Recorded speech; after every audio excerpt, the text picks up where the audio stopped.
కొత్త టెక్నాలజీని ప్రోత్సహించి వికసిత్ భారత్ వైపు అడుగులు వేసేందుకు కేంద్ర ప్రభుత్వం ఒక్కొక్క అడుగు వేస్తోంది. ఢిల్లీలోని భారత మండపంలో నేటి నుంచి ఇండియా ఏఐ ఇంపాక్ట్ ఎక్స్పో 2026 ప్రారంభం కానుంది. ప్రధాని మోదీ ఈ ఎక్స్పోను ప్రారంభిస్తారు. ఇవాల్టి నుంచి మొదలయ్యే ఈ ఈవెంట్లో 600కు పైగా స్టార్టప్లు తమ ఏఐ ఆవిష్కరణలను ప్రదర్శించబోతున్నాయి. కేంద్ర ప్రభుత్వం వికసిత్ భారత్ లక్ష్యంతో ముందుకు వెళ్తోంది. భారతదేశంలోని యువత కొత్త టెక్నాలజీ వైపు అడుగులు వేసేలా అనేక కార్యక్రమాలు చేపడుతోంది. అందులో భాగంగా నేటి నుంచి ఢిల్లీలో ఇండియా ఏఐ ఇంపాక్ట్ ఎక్స్పో 2026 ప్రారంభం కానుంది. ప్రధాని చేతుల మీదుగా ఈ ఎక్స్పోను ప్రారంభిస్తారు. కృత్రిమ మేధ విషయంలో భారత్ను అగ్రగామిగా నిలిపేందుకు దీని ద్వారా మరో అడుగు పడబోతోంది. నేటి నుంచి ఈ నెల 20 వరకు ఇండియా ఏఐ ఇంపాక్ట్ ఎక్స్పో 2026 కొనసాగుతుంది.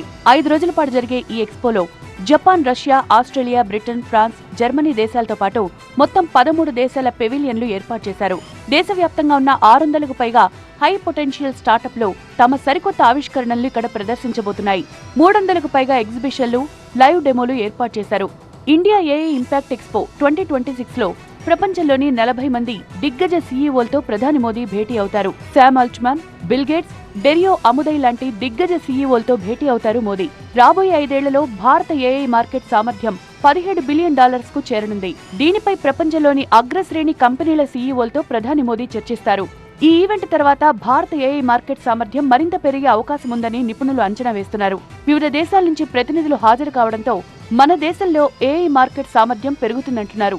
ప్రపంచంలోని అభివృద్ధి చెందిన దేశాలు కూడా ఇకపై ఏఐ టెక్నాలజీ విషయంలో భారత్ వైపు చూసేలా చేసేందుకు ఇండియా ఏఐ ఇంపాక్ట్ ఎక్స్పో 2026 దోహదం చేసే అవకాశం ఉంది.